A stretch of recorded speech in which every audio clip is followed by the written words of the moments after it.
बिस्मिल्लाहिर्रहमानिर्रहीम। हमारे पास सब्जेक्ट है थ्योरी ऑफ ऑप्टिमाइजेशन, उसका लेक्चर 11 है। हमारे पास वेरी इंपॉर्टेंट टॉपिक है क्यून-टैकर्स कंडीशंस।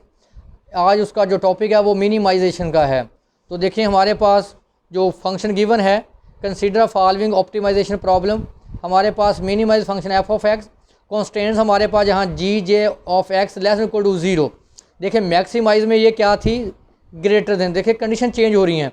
वहाँ ये मैक्सिमाइज जो हम पहला लेक्चर पढ़ चुके हैं उसमें J of G greater than equal to 0 था, तो मिनिमाइज में क्या होगा, ये नेगेटिव होगा। आगे then Kuhn Tucker's condition X star x1 star x2 star up to son xn star to be local minimize partial F over partial x I plus lambda plus J varies 1 to m lambda J partial G over partial x I is equal to 0। I varies 1 2 3 up to son n। Second condition है lambda J G J is equal to 0, G J less than equal to 0। देखें ये जो maximise में ये condition क्या थी, greater थी, और lambda J greater equal to 0। देखें यहाँ ये जो लैम्डा की वैल्यू, जैसे लैम्डा 1 ग्रेटर इक्वल टू 0 होगा, लैम्डा 2 ग्रेटर इक्वल टू 0 होगा। जैसे यहाँ ये है कि G1 लेस इक्वल टू 0 होगा, G2 also less equal to 0 होगा। यानी जो G है G1 G2 वो नेगेटिव वैल्यू आनी चाहिए, जो लैम्डा है वो हमारे पास पॉजिटिव आना चाहिए। मैक्सिमाइज में यही कंडीशन उलट थी। वहाँ जो आपके पास G1 G2 वो पॉजिटिव था और लैम्डा आपके पास क्या था, नेगेटिव था। अब ये कंडीशन इसमें जो दो उलट हो गई हैं, अल्टरनेट हो गई हैं। देखें अब इसको हम डिस्कस करते हैं। हमारे पास एग्जांपल है minimize of function F x1 square plus 2x2 square plus 3x3 square. ये हमारे पास मिनिमाइज फंक्शन, इसको हमने मिनिमाइज करना है। अब हमारे पास कॉन्स्टेंट्स दी गई हैं G1 of x x1 minus x2 minus 2x3 less than equal to 12। आगे G2 है, सेकंड कॉन्स्टेंट्स हैं x1 plus 2x2 minus 3x3 less than equal to 8। Using Kuhn Tucker conditions to solve the function minimize of f। अब आप देखें हमारे पास first condition क्या है कि partial f over partial x I plus lambda 1 partial G1 over partial x I plus lambda 2 partial G2 over partial x I is equal to 0। अब आप देखें हमारे पास कितने वेरिएबल एग्जिस्ट करते हैं, 3 वेरिएबल एग्जिस्ट करते हैं। इसका मतलब है partial over partial x1 partial f over partial x2 आएगा derivative, partial f over partial x3 आएगा। इसी तरह partial G1 over partial x1 partial G1 over partial x2 निकालेंगे, partial G2 over partial x3 लेंगे। लें इसका डेरिवेटिव, पार्शल x1 इसका क्या आएगा, ये x2 भी कांस्टेंट 0 x3 भी कांस्टेंट, क्या आ जाएगा 2x1। इसका डेरिवेटिव लेंगे विद पार्शल 2 इसका 0 और इसका 0, ये आ जाएगा 4x2। जब पार्शल 3 लेंगे तो 6x3। अब इसका लें पार्शल G1 1 आएगा, पार्शल G2 लेंगे तो -1 आएगा, G3 लेंगे तो -2 आएगा। क्योंकि जब आप पार्शल डेरिवेटिव x3 लेंगे x1 और x2 दोनों एज कांस्टेंट ट्रीट होंगे। जब आप इसका लेंगे डेरिवेटिव पार्शल x1 तो आंसर 1 आएगा, जब पार्शल G2 लेंगे तो डेरिवेटिव 2 आएगा, जब इसका 3 लेंगे तो हमारे पास -3 आएगा। तो put these values in equation 1, यहाँ पुट कर देंगे। देखिए हमारे पास 2x1 4x2j प्लस 6x3j, हाँ जी, plus i minus j minus 2k plus lambda i plus 2j minus 3k 0। हमारा काम क्या है, i कॉम्पोनेंट को अलग कर लें, j कॉम्पोनेंट को j कॉम्पोनेंट के साथ मिला दें और k कॉम्पोनेंट को k कॉम्पोनेंट के साथ मिला दें। i कॉम्पोनेंट j कॉम्पोनेंट और k को देखें बराबर क्या, 0 को मैं लिख सकता हूँ 0i plus 0j plus 0k। आपको पता है कि दो वेक्टर उसी वक्त बराबर होते हैं जब i कॉम्पोनेंट i के बराबर हो, j कॉम्पोनेंट j के बराबर हो, k कॉम्पोनेंट k के बराबर हो। वही तरीका मैंने बताया था कि जो इक्वेशन, जैसे पिछले हमने डिस्कस किया था कि इक्वेशन 3 को सॉल्व करेंगे, जो वैल्यू आएगी वो इक्वेशन 2 3 और अब 4 में पुट करेंगे। तो देखें हमारे पास जो सेकंड कंडीशन है, जो कंडीशन बी है, कंडीशन बी क्या है कि lambda J minus G J is equal to 0। देखें हमारे पास दो कॉन्स्टेंट्स हैं G1 और G2, क्या बनेगा, lambda 1 G1 is equal to 0, lambda 2 G2 is equal to 0।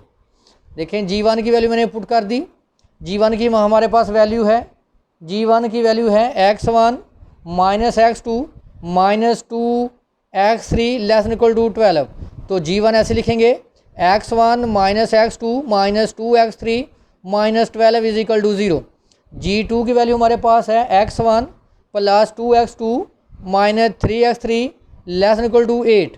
तो G2 को हम लिखेंगे x1 plus 2x2 minus 3x3 minus 8 is equal to 0। तो देखिए मैंने G1 की वैल्यू उठा के पुट कर दी यहाँ, और यहाँ मैंने G2 की वैल्यू पुट कर दी।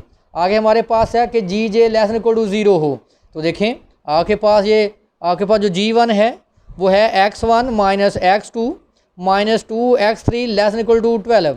तो ये क्या आ जाएगा हमारे पास x1 minus x2 minus 2x3 minus 12 less than equal to 0। देखें G1 भी हमारे पास नेगेटिव आएगा और G2 भी हमारे पास क्या है नेगेटिव। तो लैम्डा की वैल्यू क्या होनी चाहिए पॉजिटिव। लैम्डा 1 भी हमारे पास पॉजिटिव आंसर आना चाहिए, लैम्डा 2 की वैल्यू भी हमारे पास पॉजिटिव आनी चाहिए। तो ये हमारे पास जो है क्यू टैकर कंडीशंस है जो हम पॉइंट निकालेंगे, जो इन सब कंडीशंस को यानी इक्वेशन 1 से लेकर इक्वेशन 10 तक जो सब इक्वेशन को सेटिस्फाइड करेगा वही हमारा पॉइंट होगा, उसी पे हमारा जो आंसर होगा वो मिनिमाइज़ होगा। तरीका मैंने आपको ऑलरेडी बता चुका हूँ कि आप क्या करेंगे उसी तरह कि इक्वेशन वहाँ 3 थी, यहाँ इक्वेशन 5 है। यहाँ से आप लैम्डा x1 की वैल्यू सॉल्व करके इक्वेशन यहाँ हमारे पास है 2 3 4, वहाँ दो इक्वेशन आप 3 है, यहाँ 2 3 4 में पुट करेंगे। वहाँ से x1 x2 x3 की वैल्यू निकाल लिया करेंगे, और जो इक्वेशन 6 है उसमें हम पुट करके उसी तरह हम सॉल्व कर लेंगे। मैंने आपको बताया है कि इनमें आप हमेशा सिमेट्री होती है, एक ही तरीके से हर इक्वेशन को सॉल्व किया करें। देखें ये इसको इक्वेशन को मैं लीजिए इक्वेशन 5। देखें lambda 1 is equal to 0, x1 minus x2 minus 2x3 minus 12 is equal to 0। Case number 1 पहले हम लैम्डा 1 क्या लेंगे 0। इस लैम्डा 1 को हम वही मैंने बताया था इक्वेशन 2 3 और 4 में पुट करेंगे। इक्वेशन मैं लिख देता हूँ, इक्वेशन 2 है 2x1 plus lambda 1 plus lambda 2 is equal to 0। देखें इसमें लैम्डा 1 क्या पुट करेंगे 0, लैम्डा 1 0 पुट करें, 2x1 plus lambda 2 is equal to 0। तो x1 की वैल्यू आ जाएगी माइनस लैम्डा 2 ओवर 2। ये देखें इसी तरह हमारे पास 4 इक्वेशन है, वो है 2x2 minus lambda 1 plus 2 lambda 2 is equal to 0। तो देखें लैम्डा 1 क्या है 0, 4x2 plus 2 lambda 2 is equal to 0, 4x2 minus 2 lambda 2, इसको डिवाइड कर दें तो x2 आ जाएगा माइनस लैम्डा 2 ओवर 2। इसी तरह इक्वेशन 5 से वैल्यू निकाल ली मैंने, और ये किस में पुट करनी है आपने इक्वेशन नंबर 6 में। इक्वेशन नंबर 6 में डाल दें, देखिए लैम्डा 2 x1 की वैल्यू क्या minus lambda over 2 plus 2 x2 की वैल्यू देखिए 2 से 2 कैंसिल माइनस लैम्डा 2 माइनस 3 क्या है lambda 2 minus 8 is equal to 0। इसका एलसीएम लेंगे, एलसीएम क्या आ गया 2 से मल्टीप्लाई करें, lambda 2 minus lambda 2 minus 2 lambda 2 minus 3 lambda 2 minus 16 is equal to 0। इसका मतलब lambda 2 is equal to 0 minus 6 lambda 2 minus 16 is equal to 0।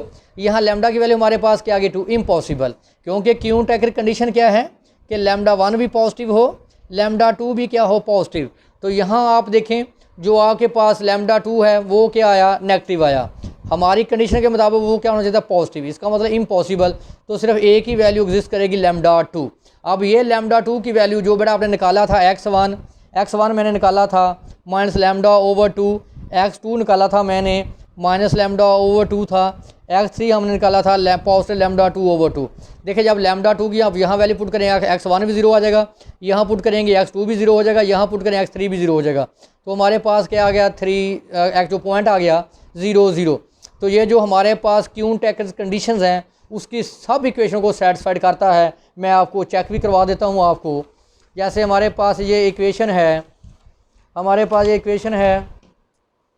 First हमारे पास x1 माइनस x2, यहाँ लिख लेते हैं x1 minus x2 minus 2x3 minus 12 less equal to 0। चलिए मैं एक चेक करवा देता हूँ आपको। यहाँ देखें x1 0 पुट 0, यहाँ पुट करें 0, यहाँ पुट करें 0, तो माइनस 12 लेस इक्वल टू 0। तो सभी को पता है कि माइनस 12 0 से क्या होता है छोटा होता है। इसी तरह आप चेक कर लें जितनी भी इक्वेशन है आपके पास 1 से लेकर 10 तक, तो ये पॉइंट हर कंडीशन को सेटिस्फाइड करेगा। इसका मतलब है कि हमारा जो फंक्शन है वो 0 0 पे क्या है मिनिमाइज़ है, और ये जो पॉइंट है ये क्यू टैकर कंडीशन की हर इक्वेशन को सेटिस्फाइड करेगा। Case number 2 x1 minus x2 minus 2x3 minus 12 is equal to 0। अब हम क्या करेंगे, अब हम वहाँ इक्वेशन से इक्वेशन जो हमारे पास है जो 2 3 है, मैं लिख देता हूँ, एक इक्वेशन निकाल के आपको दिखा देता हूँ। 2x1 plus lambda 1 plus lambda 2 is equal to 0। तो यहाँ से हम निकालेंगे वैल्यू x1 की। 2x1 minus lambda 1 minus lambda 2, x1 हमारे पास आ जाएगा minus lambda 1 minus lambda 2 over 2। दूसरी इक्वेशन है 4x2 minus lambda 1 plus 2 lambda 2 is equal to 0। ये मैंने इक्वेशन नंबर 2 से लिखी है और ये मैंने इक्वेशन नंबर 3 लिखी है। यहाँ से x2 की वैल्यू निकाल रहे हैं। 4x2 ये हो जाएगा पॉजिटिव माइनस 2 लैम्डा नेगेटिव। अब आप x2 की वैल्यू निकाल लें, लैम्डा 1 माइनस 2 लैम्डा 2 ओवर 4। ये देखें, इसी तरह मैंने 4 से वैल्यू निकाल ली x1 x2 x3 की। इक्वेशन इस इक्वेशन मैंने पुट कर दी। पुट करने के बाद मैंने इसका एलसीएम ले लिया, तो हमारे पास लास्ट पे आंसर आया 17 lambda 1 plus 12 lambda 2 plus 144 is equal to 0। तो इस इक्वेशन को हम सॉल्व करेंगे तो देखें लिखा हुआ है बाई कंडीशन 9 और 10। कंडीशन 9 क्या थी कि लैम्डा 1 भी पॉजिटिव हो, लैम्डा 2 भी पॉजिटिव हो। अगर आप देखें, अगर मैं इस इक्वेशन को सॉल्व करें, 17 lambda 1 plus 12 lambda 2 is equal to minus 144। अब आप देखें, जो आप इस इक्वेशन को सॉल्व करेंगे, लैम्डा 1 और लैम्डा 2 दोनों की वैल्यू क्या आएंगी, नेगेटिव। तो इसका मतलब है हमारे पास जो क्यून टेकर कंडीशन हैं वो कहती है कि लैम्डा 1 और लैम्डा 2 दोनों क्या हों, पॉजिटिव। जब हम इस इक्वेशन को सॉल्व करेंगे तो हमारे पास लैम्डा 1 भी नेगेटिव होगा, लैम्डा 2 भी नेगेटिव होगा। इसका मतलब है कि ये जो क्यून टेकर कंडीशन है उसको ये क्या कर देगा, फॉल्स कर देगा। तो इसका मतलब है कि ये जो इसका जो पॉइंट आएगा वो हमारा सोल्यूशन का पार्ट नहीं होगा। हमारा जो सोल्यूशन है, जो फंक्शन मिनिमाइज है, वो पॉइंट 0 0 0 पे है। ये हमारे पास क्यून टेकर कंडीशन थी जो हमने डिस्कस की।